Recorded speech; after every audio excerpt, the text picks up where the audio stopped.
untuk Gayo. Mimpi, harapan, profesi Allah. Gitu. Karena Allah juga cita-cita bapak saya. Sehingga dia mengorbankan nyawa. Kita hanya tenaga. Beliau sampai diculik, dibunuh, dicincang. Oh ya? Itu orang tua saya.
Sobat Leader di mana saja Anda berada, kembali kita berjumpa dalam satu acara yang selalu Anda tunggu-tunggu. Indonesia Satu Channel, sebuah program diskusi para pemimpin lintas generasi.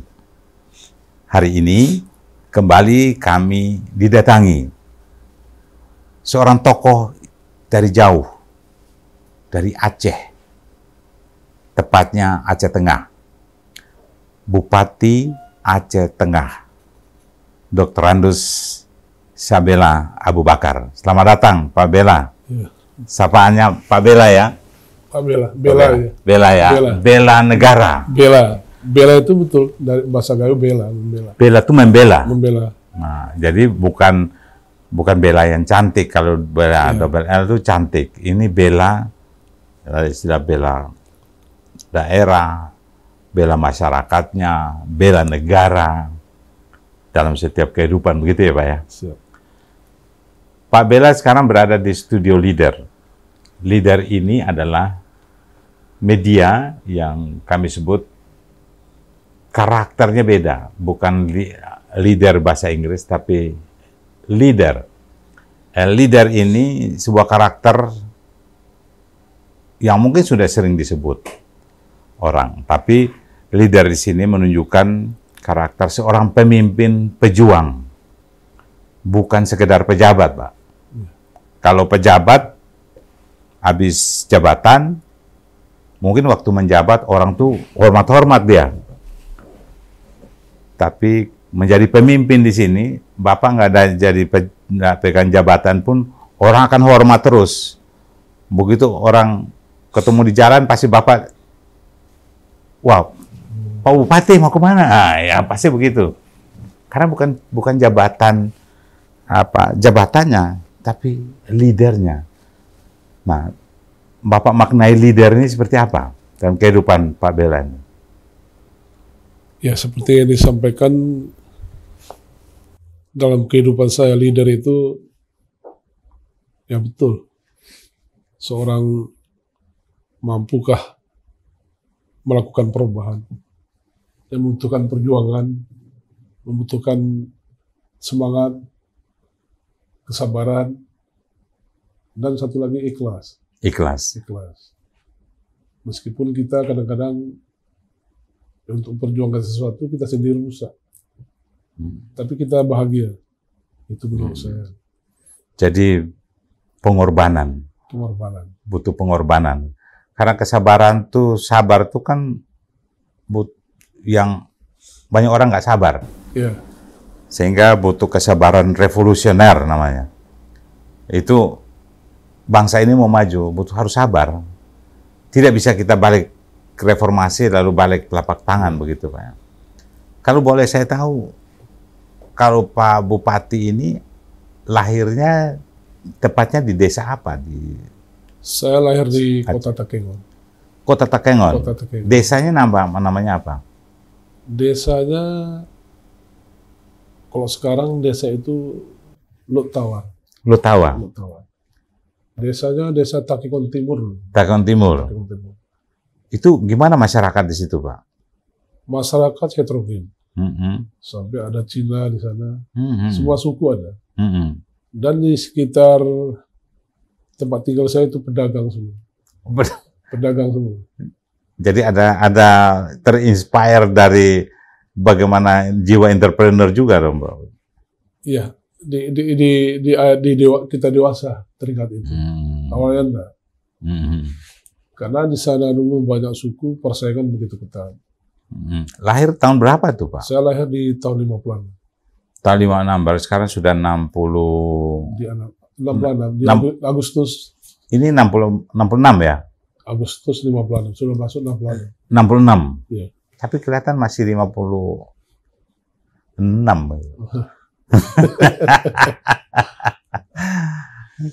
Ya, kita sapa Pak Bela ini. Pak Bela sendiri tamat sekolah terakhir di Takengon tuh sampai sekolah apa? Saya tamat sekolah terakhir di tingkat SLTP. SLTP, ya. SLTP, tapi pernah masuk di SLTA 6 bulan. Kemudian keluar. Oh, keluar. Karena pada saat itu masih ada sifat kita merontak. Melihat guru yang enggak dulu, itu beda dengan guru sekarang. Keras dulu. Keras, dan sampai mengeluarkan darah untuk muridnya, itu saya enggak suka. Pukul? Ya, pukul dengan kayu, dengan besi. Ya dulu memang benar, saya juga merasakan. Itu saya lari, saya loncat jendela. Ini mohon maaf kepada seluruh guru, karena saya mukul seorang guru waktu itu. Waktu SMP? SMA kelas 1. Oh, SMA kelas 1 udah mukul ya? Karena memang keras, saya juga merasakan di masa kita itu memang kadang-kadang dihukumnya ditampar, di jalan suruh dihukum tuh taruh kacang hijau baru kita pakai lutut gitu. Sakit ini bukunya pakai roll hitam yang besar itu. Memang didikan dulu. Saya nggak bisa lihat itu. Tapi jadi orang-orang itu jadi rata-rata jadi Pak. Didikan keras. Sekarang malah pendidikan nggak boleh diapa-apain. Malah ini ya. Tapi mungkin belajar ambil hikmah dari itu. Dan sekarang perubahan undang-undang sudah berubah semua. Juga didukung dengan aturan-aturan pelanggaran HAM dan sebagainya. Sehingga anak-anak sekarang diberikan lebih mudah lagi. Hanya dikasih sayang, bagaimana didorong. Pak Bela ini saya baca biografi Anda pernah jadi, tanda kutip, mungkin lari dari Takengon ke Jakarta di daerah Blok M gitu. Itu sebagai apa, Pak? Kemungkinan saya ini. Tahun berapa itu? Saya di tahun 70-an. 71 itu hadir di Jakarta di Kebayoran Baru.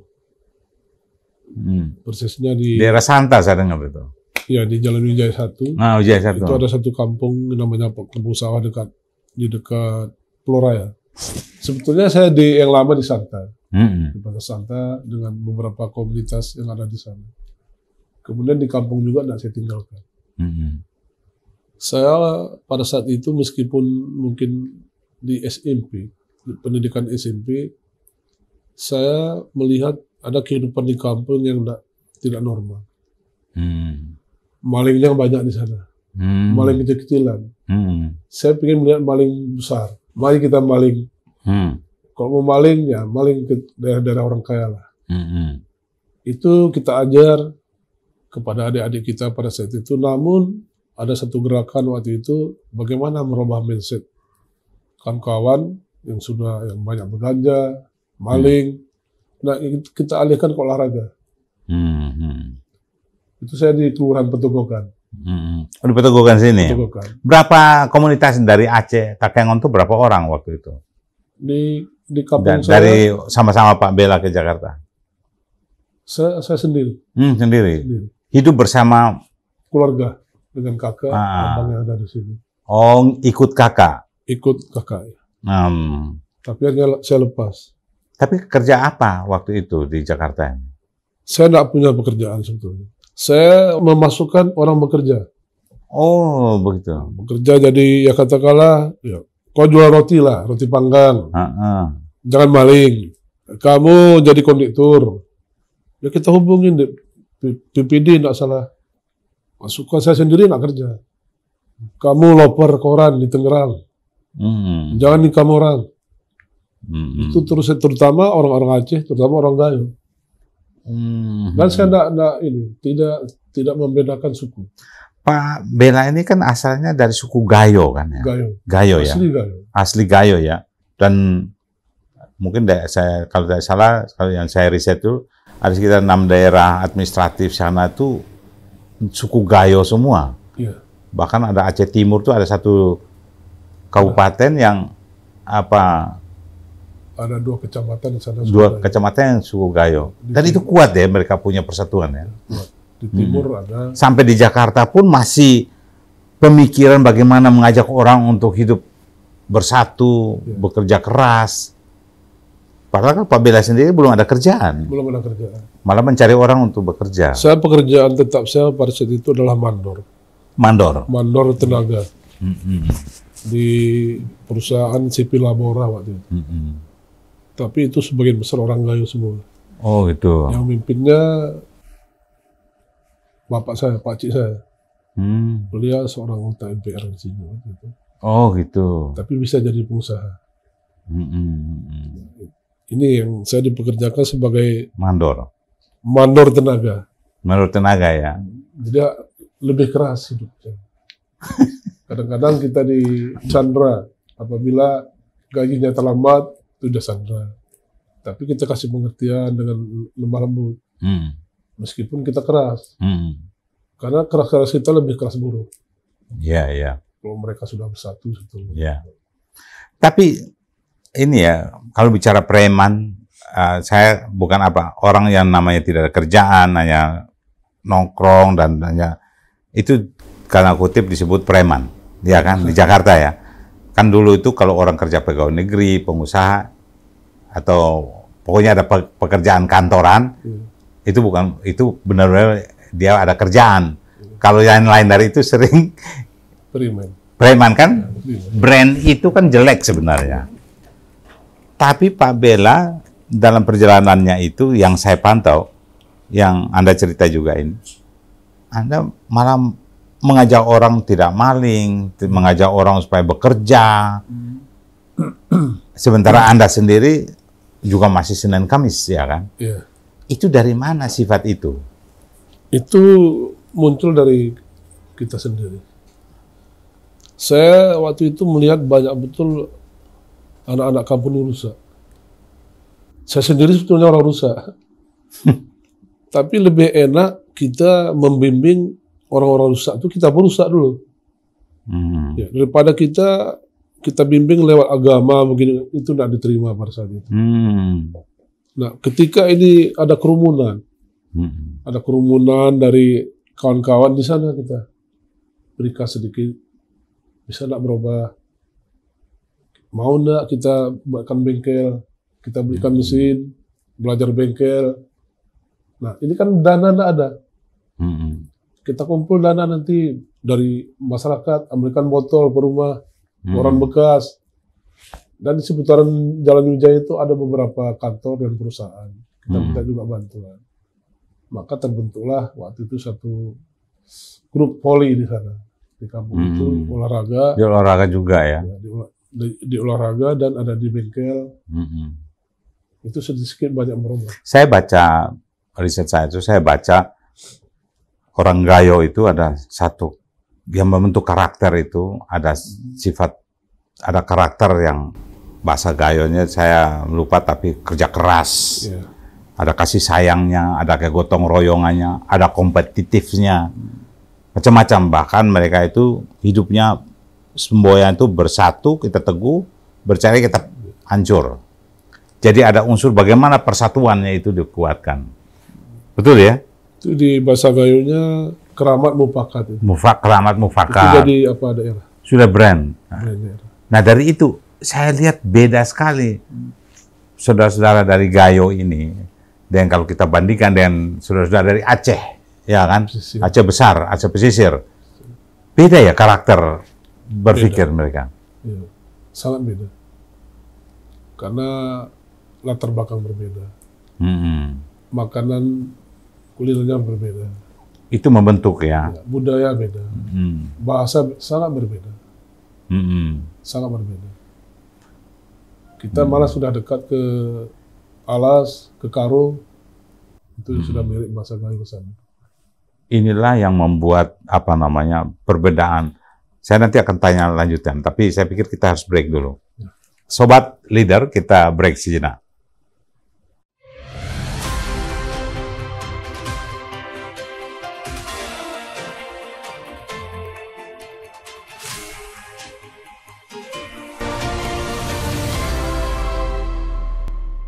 Baik Sobat Leader, kita kembali bersama Bang Bella. Kalau Pak terlalu jarak ya.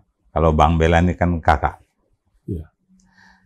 Bang, saya terinspirasi dengan perjalanan hidup Bang Bella.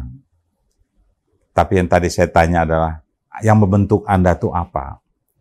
Saya pikir mungkin karakter, local wisdom, kearifan lokal, dari turun-temurun yang membentuk setiap orang Gayo yang membedakan dengan Aceh pesisir dan lain-lain. Iya. Begitu? Mungkin begitu. Apa yang bisa Anda gambarkan dari kehidupan masyarakat, bedanya kehidupan masyarakat Gayo di Aceh Tengah, Aceh Loser Antara yang kita sebut rencana pemekaran itu? Yang sangat berbeda adalah di budaya juga beda. Kemudian orang Gayo itu seperti periuk tanah. Periuk tanah? Di mana jatuh, di situ pecah. Sehingga dia khawatirkan Gayo akan hilang. Dia membaur. Jadi beda dengan saudara-saudara di pesisir. Dia mempertahankan budaya, bahasanya. Tetapi Gayo, kalau sudah bergabung dengan suku lain, dia membaur di sana. Iya. Jadi itu dikhawatirkan oleh Gayo-Gayo yang ada di Jakarta ini. Tapi saya sendiri tidak khawatir. Gayo itu bakal bertambah terus. Semasi kita masih yakin bahwa teknologi informasi dan komunikasi kita makin meningkat. Ya. Saya yakin Gayo tidak hilang. Naik, benar. Pertama saya melihat ada adik kita yang aplikasi berbahasa Gayo sudah ada. Sudah ya? Sudah. Dan seninya tinggi itu, seni sastranya. Kemudian muncul tulisan-tulisan yang mengenai Gayo. Baik berbahasa Gayo maupun berbahasa daerah. Ini menjadi muatan lokal juga di SD, SMP, SMA. Kemudian juga budaya. Budaya kita lepas. Alhamdulillah kami juga diundang di Leader ini luar biasa. Ini juga nanti membicarakan Gayo. Karena awal bagaimana budaya Gayo terutama di kemarin ada Bapak lihat di Ulos itu. Iya. Itu waktu Leader dangdut kan diapakan. Jadi kita berikan terus itu. Itu satu iklan yang sangat mahal, tapi tidak dibayar. Maka orang Gayo, bahasa Gayo, Melayu Gayo, berteriak secara Gayo bagaimana? Keren. Ada di Indosiar. Iya. Yui itu ada. Oh gitu. Itu Gayo punya. Oh itu menarik. Ya. Itu seni tinggi, Pak. Ya. Kan kesenian Gayo itu yang saya antara lain tari saman. Ya, itu kan asal dari Gayo sebenarnya. Dia di Gayo Luas. Gayo Luas, ya, Gayo Luas. Ada juga musik kesenian dingdong.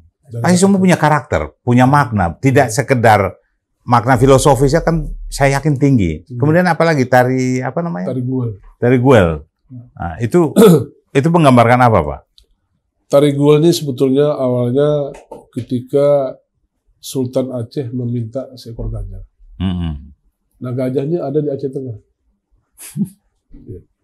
Ini sebetulnya bukan, ini sebuah sejarah, bukan hanya mitos saja.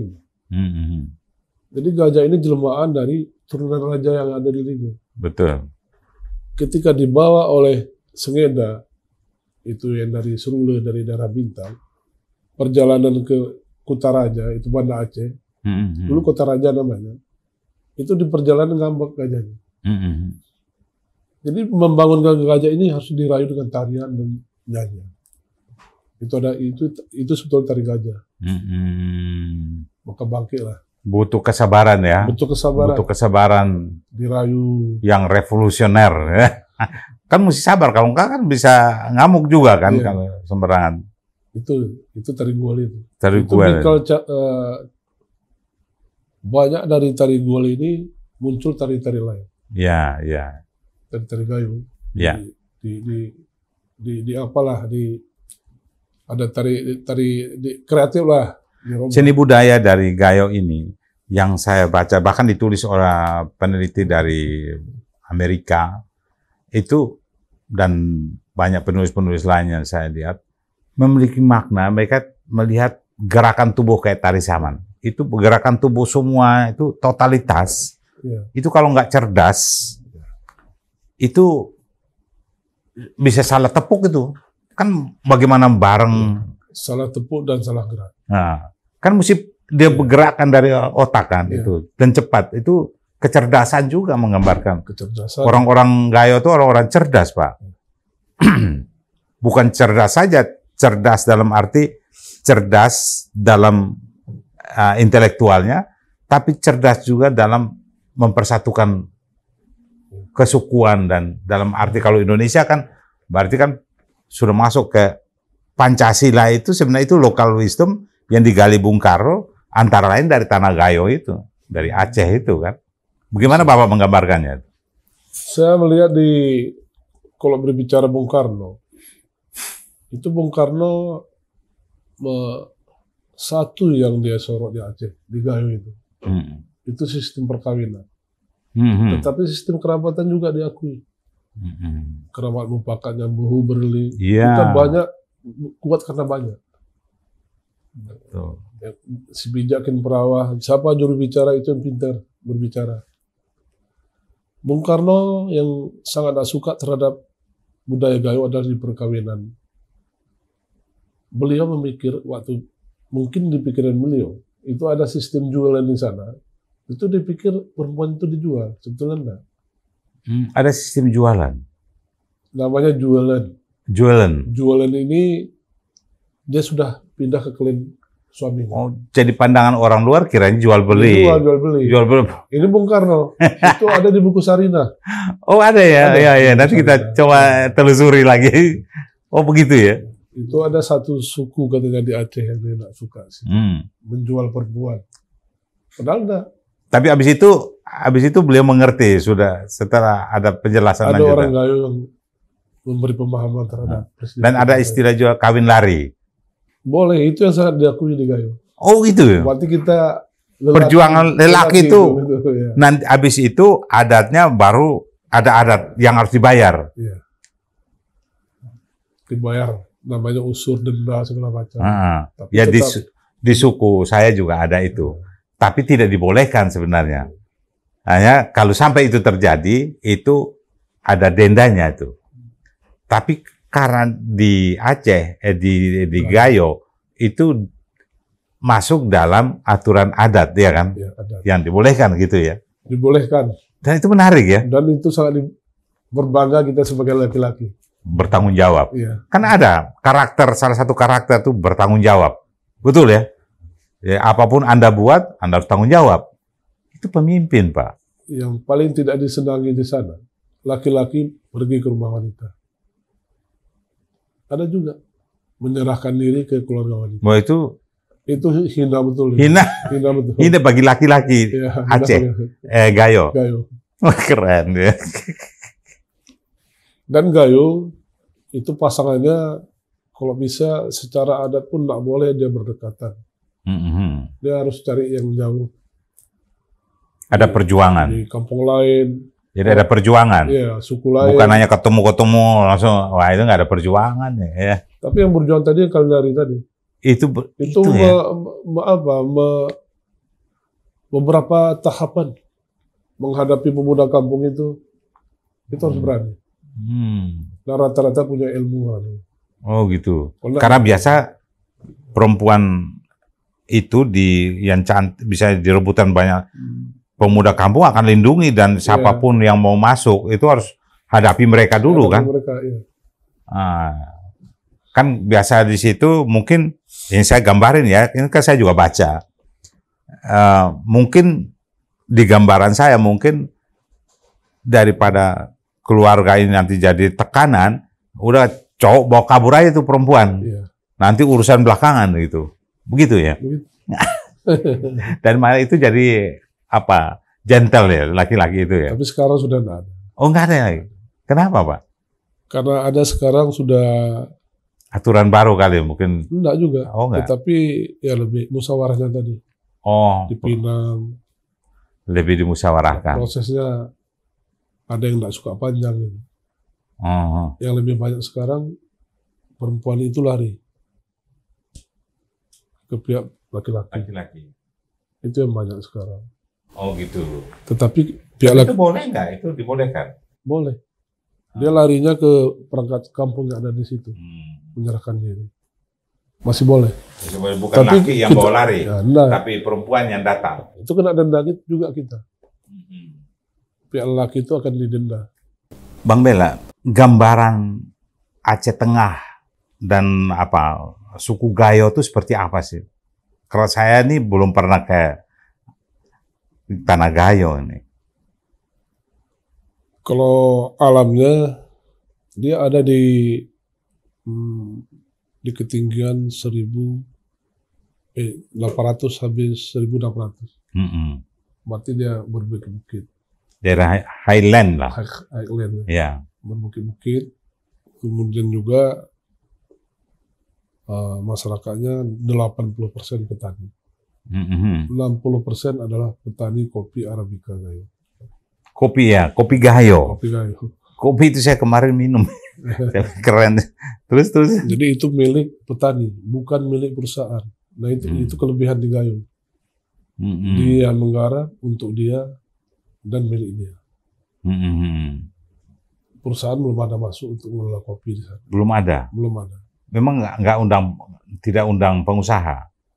Undang pengusaha, tetapi dia memakai petani yang ada. Tetap memanfaatkan petani yang Petani harus ada. digunakan. Nah, itu dia beda. Diberdayakan. Dia satukan di satu koperasi atau komunitas lainnya, sehingga bisa ekspor kopi ke luar negeri, ke beberapa negara. Sudah ke seluruh dunia ya kopi Gayo ini? Ya sudah. Dan juga pariwisatanya saya lihat menarik, ada. Ya, karena dia berbukit-bukit dan kebetulan ada satu danau di sana. Ya. Mungkin danau ini danau yang terlupakan oleh pemerintah pusat. Atau pemerintah provinsi tidak mengajukan Danau Lok Tawar itu menjadi salah satu perencanaan strategis nasional. Karena saya melihat ada 15 danau. Ya. Lok Tawar tidak ada. Oh, yang menjadi proyek strategik nasional. Ya. Di Gayo ada satu. Tapi kok tidak masuk? Kok tidak masuk? Aceh kurang memberi. Tapi tidak juga. Dari provinsi.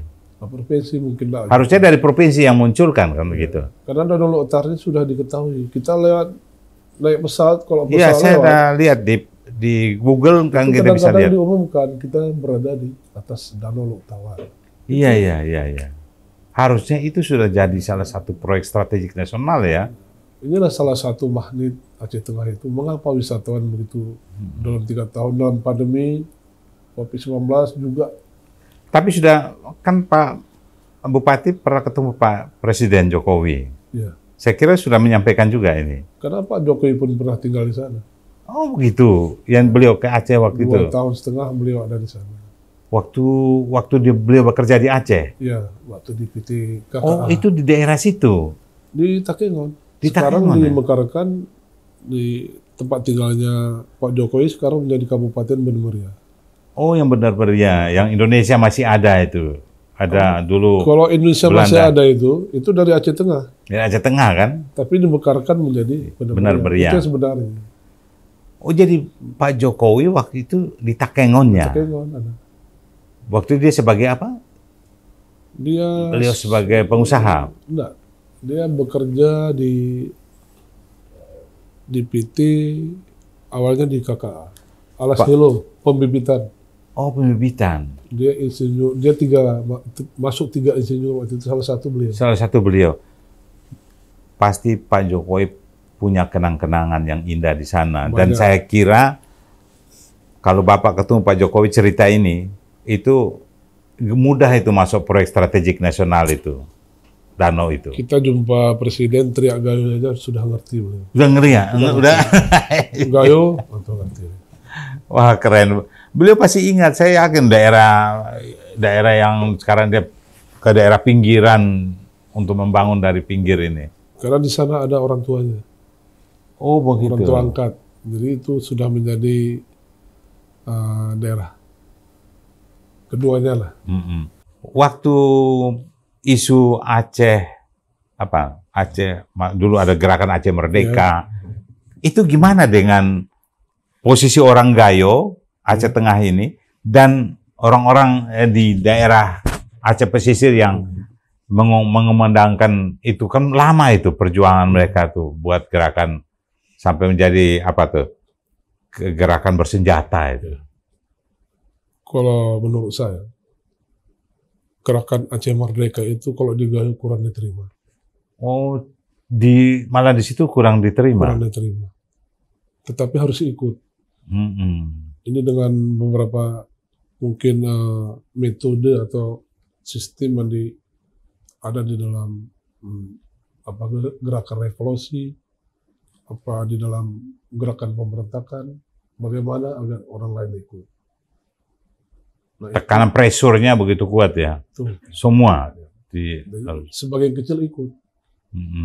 Tapi ada juga yang dari orang-orang Gayo yang ada jabatan di gerakan Aceh Merdeka, dia tidak mau berjuang di daerahnya. Dia berjuang di daerah lain di Aceh Pesisir. Karena dia sadar bahwa orang Gayo itu sedikit. Kalau saya bergerak di daerah saya, habis orangnya. Itu ada pemikiran. Jadi melindungi orang Gayo juga ya. Berjuang tapi melindungi orang Gayo yang ada di berbagai daerah, termasuk daerah pesisir. Ikut berjuang untuk Aceh Merdeka, tetapi Gayo harus dilindungi. Gayo tidak boleh hilang. Sekarang Aceh Merdeka sudah tidak ada. Semua sudah bergabung kembali dalam Nanggroe Aceh Darussalam. Betul ya? Betul. Dan Sumberda punya undang-undang, bahkan punya partai-partai lokal, dan semua udah berjuang secara demokratis mencari pemimpin. Tapi tetap saja masih juga ada gubernur yang masuk juga karena penyalahgunaan kekuasaan. Ya. Apa komentar Bapak, Pak Bela, sebagai? Itu saya melihat bukan hanya penyalahgunaan kekuasaan. Itu juga ada korban politik. Ada jebakan. Macam-macam lah. Namanya semua ingin jadi pemimpin. Kemudian mungkin masih ada paksi-paksi di sana. Masih ada terpecah. Tetapi kami, selaku orang Gayo, siapapun pemimpin di Aceh, tetap kami dukung. Tidak pernah kami tolak. Apalagi terakhir wakil gubernur menjadi gubernur. Itu persen kami sudah sangat puas. Sehingga tidak perlu pun ada pembangunan di Aceh Tengah, kami sudah puas. Karena yang jadi gubernur orang Gayo. Saya dengar Pak Bela bahwa orang dari Aceh Tengah itu mereka mau sekolah atau mau jadi apapun selalu nomor dua kan. Artinya yang diutamakan orang-orang dari anak-anak dari Aceh Pesisir dan sebagainya. Kok ada perbedaan ya Pak ya? Itu kemungkinan ada beberapa tokoh yang ada di Aceh. Ada perbedaan terhadap minoritas dan mayoritas. Karena Gayo itu dianggap suku minoritas. Padahal besar. Besar, dia ada di mana-mana. Memang sengaja dibikin minoritas supaya nggak bisa jadi pemekaran dan sebagainya. Memang betul minoritas. Karena dia terpecah-pecah beberapa daerah. Iya. Jadi sebetulnya Gayo itu adalah asli Aceh, itu Gayo. Saya mendengar dari seorang turunan Malahayati. Yang terakhir tinggal di NTB. Pertemuan ketika PTQ kita di NTB. Saya diundang ke rumah anaknya. Inilah ketika beliau telepon saya di Takengon, dia menyatakan Aceh itu milik Gayo. Nah, lagi bicara berbahasa Indonesia, tiba-tiba bahasa Gayo. Masih di umur 85 tahun. Bahwa dia ingin meninggal di Gayo. Di Buntulinge, itu bekas kerajaan leluhur dia. Orang Gayo. Ini pernyataan dari orang Aceh. Bahwa Aceh itu adalah Gayo. Wah, keren. Ya. Oke, kita break dulu nih. Ini menarik nih. Aceh adalah Gayo. Ya. Kita break sejenak.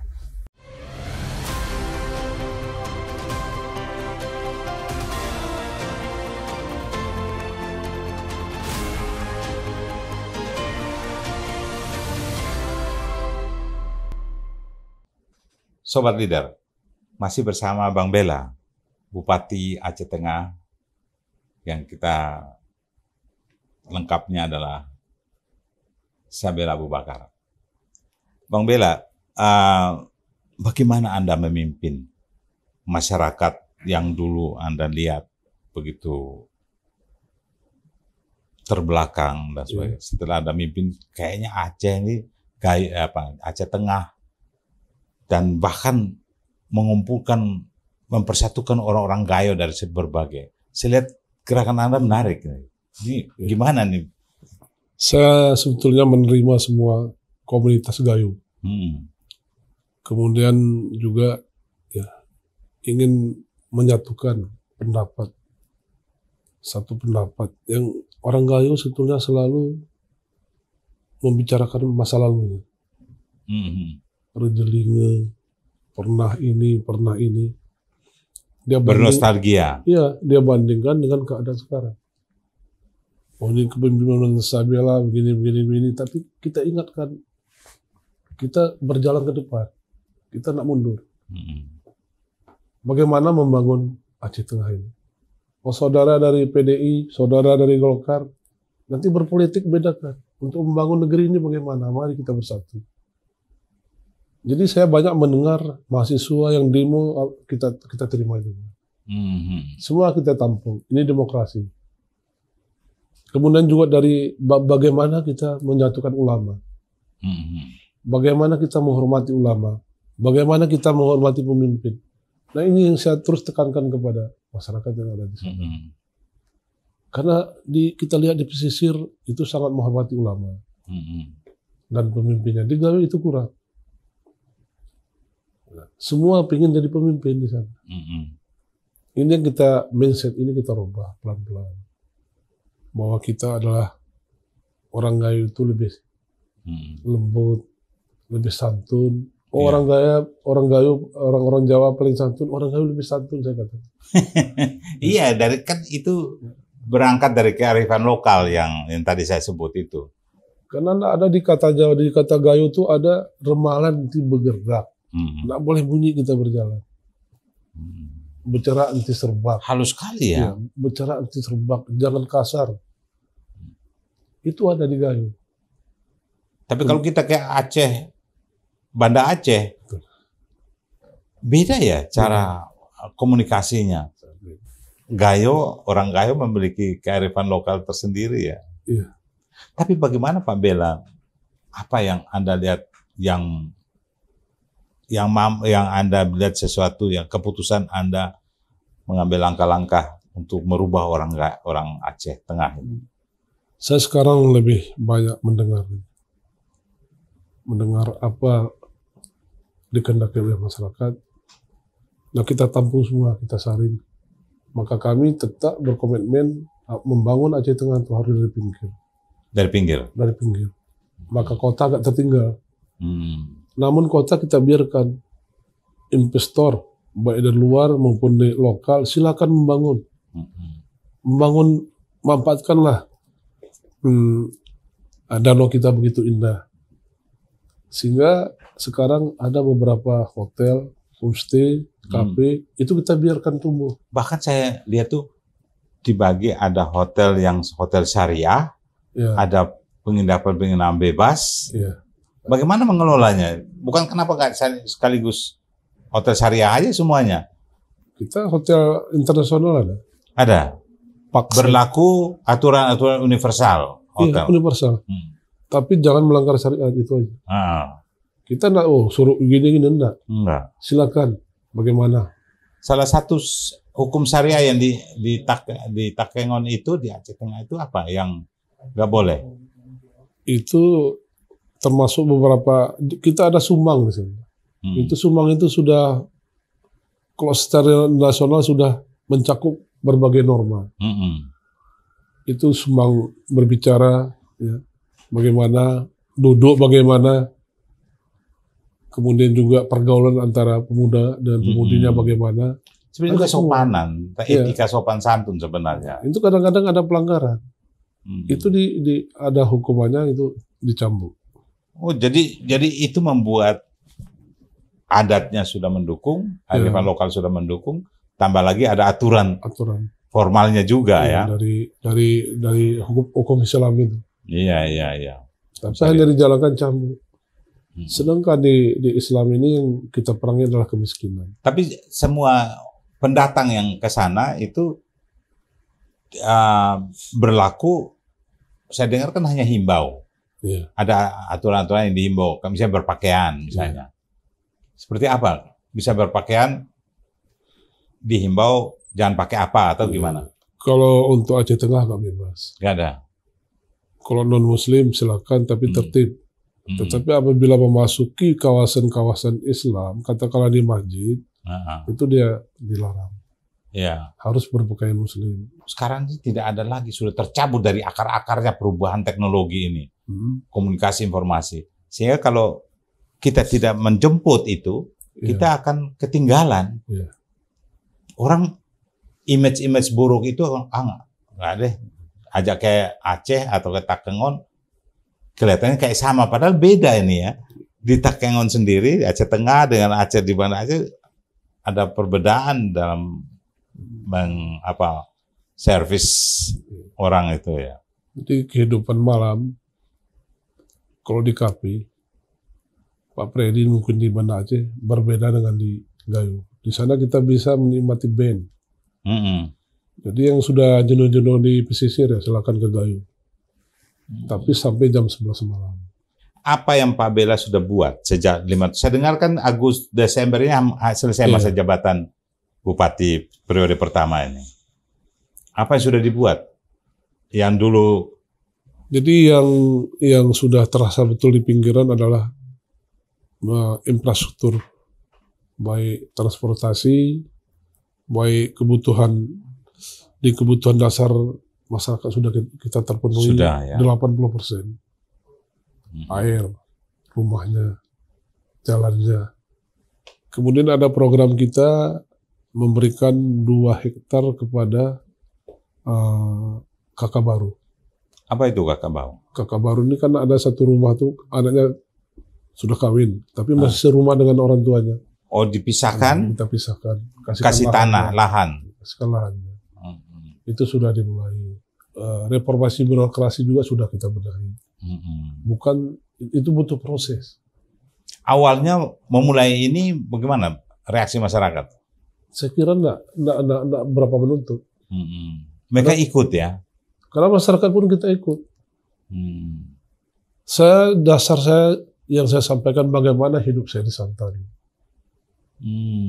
Jadi saya bukan orang senang. Pengalaman dari Santa, hidup susah di Santa itu bagaimana ya? Jadi orang-orang susah itu yang kalau pemimpin bisa membantu orang susah, itulah pemimpin sebetulnya. Ya, ada satu pendapat bahwa otonomi itu adalah bagaimana memasukkan PAD sebesar-besarnya. Enggak. Kalau menurut saya hakikatnya apa bisa pemimpin, apa bisa pemerintah membantu rakyatnya yang masih miskin. Mau sekolah nggak punya tas, nggak punya sepatu. Nah maka kadang satu hari itu bisa 50 orang datang ke pendopo kantor. Itu kita layani. Bukan hanya dengan janji. Tapi kita buktikan. Walaupun sedikit, dia pulang tersenyum. Tingkat pendidikan, Pak. Anak-anak dari Aceh Tengahnya, mereka tingkat. Saya di bidang pendidikan saya bebaskan. Karena tadi kita berbicara ada perbedaan. Antara Gayo dengan pesisir. Bagaimana untuk mengambil spesialis di usia sulit, larilah kalian keluar. Sampai ke Terengganu kami menaikkan MOU dengan perguruan yang ada di Terengganu, di Medan, di Biren, di Karena Rosmale, di Syakwala, agak sulit. Banda Aceh itu agak sulit anak-anak dari. Ya, agak sulit. Maka tahun ini kembali dengan Banda Aceh menaikkan MOU. Oh sudah tanda tangan nih. Karena kita ini masing-masing 3 bupati Gayo disuruh pidato. Ada yang judulnya Alpukat, ada judulnya Sriwangi.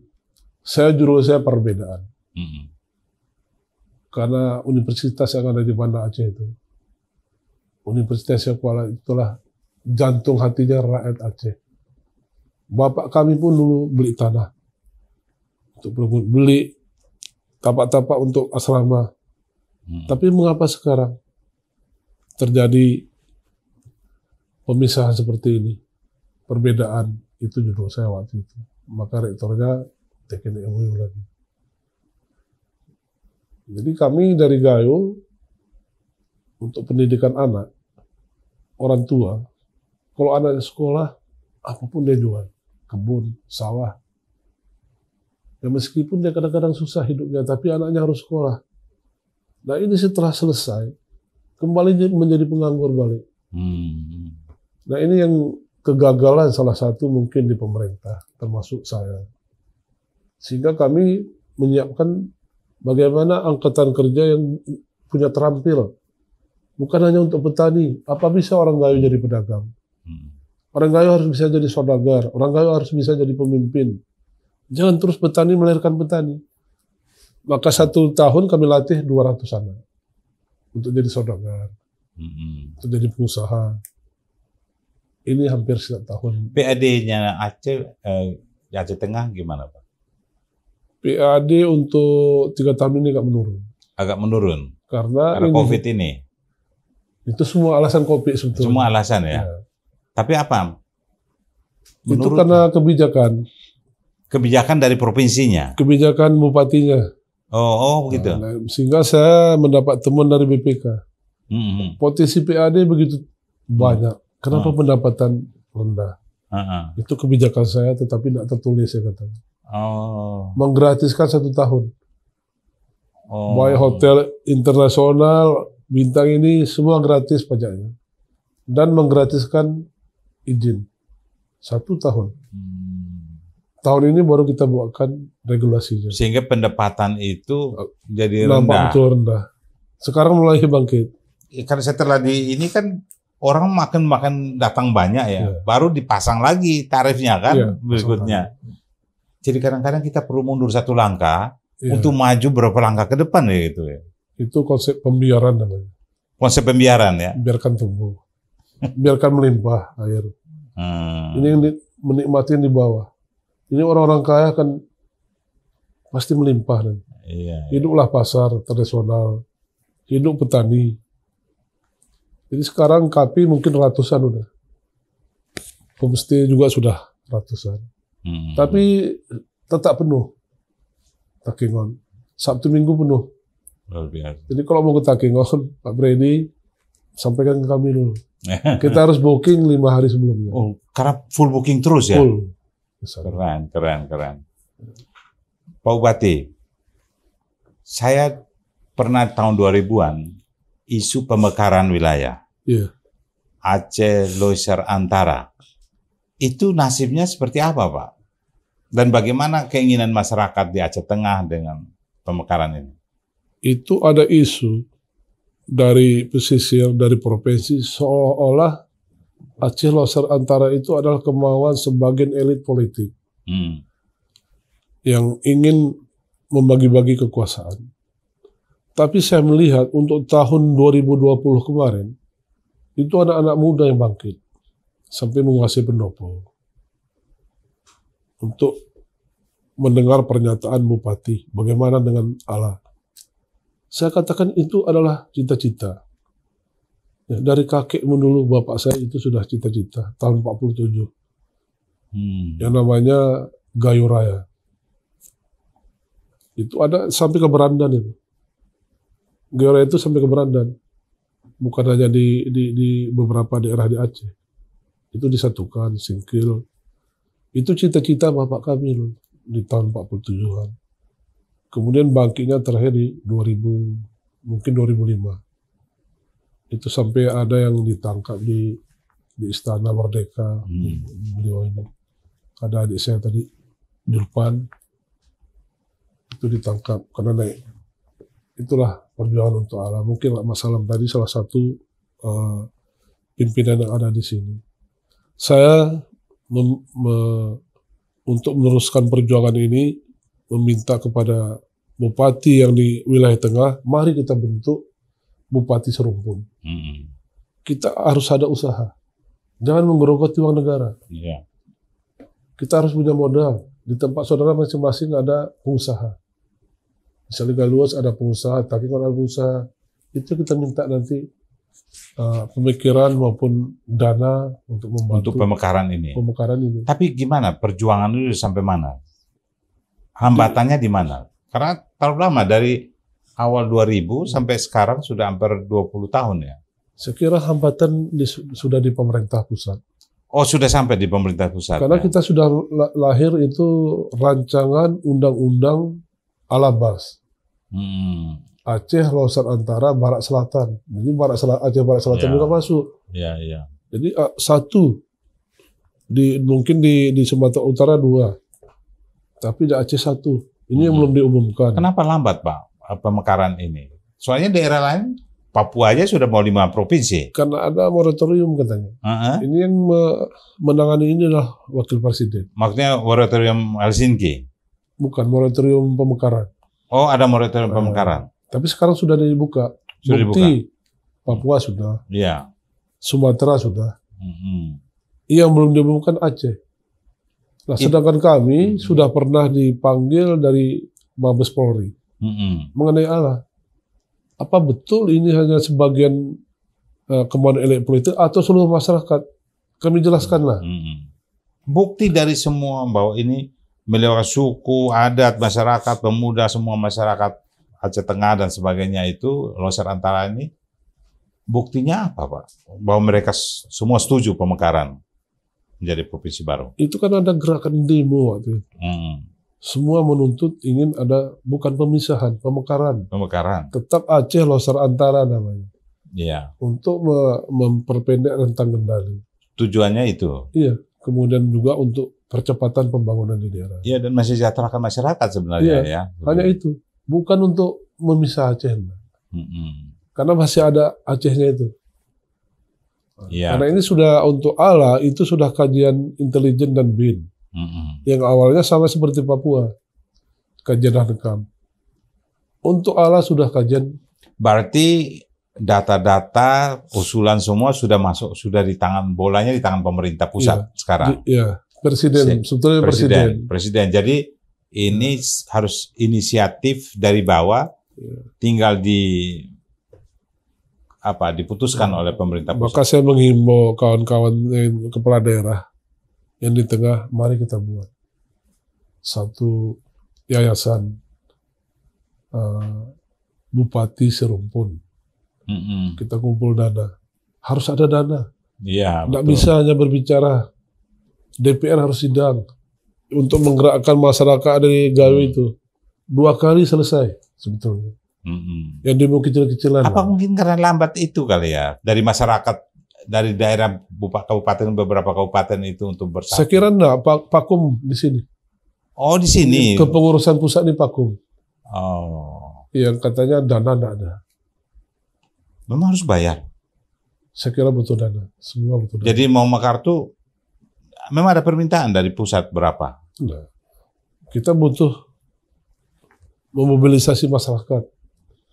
Kemudian butuh ada perwakilan di sini. Tapi untuk biaya pemekaran itu sesungguhnya kan tidak harus ada sejumlah uang yang harus disiapkan, kan?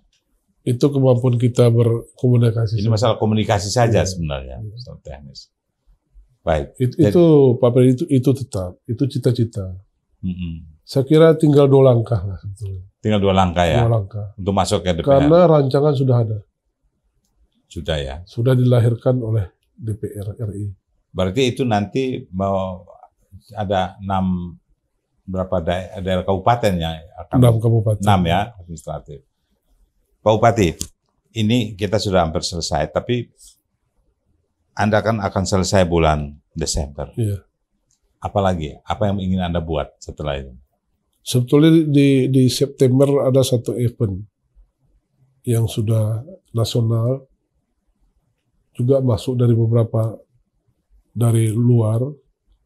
Ini kami mengadakan Tour de l'Ottawa, sepeda, tapi untuk atlet. Jadi dia 50 atlet yang betul-betul atlet bersepeda. Itu kita adakan di bulan 9, kemudian juga itu mungkin akhir dari event yang saya di masa saya setelah pacuan kuda nanti bulan Agustus di tanggal 22 nanti. Yang kami harapkan adalah mungkin mulai leader juga bisa mempromosikan Tour de l'Ottawa tadi. Ya. Ini pertama. Itu ide saya. Siap. Dan ini internasional nanti. Ya, sepeda ya? Ya, sepeda. Karena dia Tour 3 estafet. De Flores. Ya, kita 3 estafet. Kita nanti bisa melalui hutan pinus, kemudian kebun kopi, dan Danau L'Ottawa. Namanya keren itu, Pak. Ya. Mendunia itu. Ya, dia ada sekitar 250 km. Ini sudah kami kemarin di Kementerian Pariwisata juga minta dukungan itu. Pak Bela, Anda sudah buat banyak. Perjalanan hidup Anda sudah lengkap, paripurna. Apa yang mimpi Anda apalagi untuk Aceh ini? Yang Anda pingin untuk Aceh jadi legacy untuk Gayo ya. Untuk Gayo. Saya tetap itu. Mimpi, harapan. Jadi provinsi ada baru. Provinsi.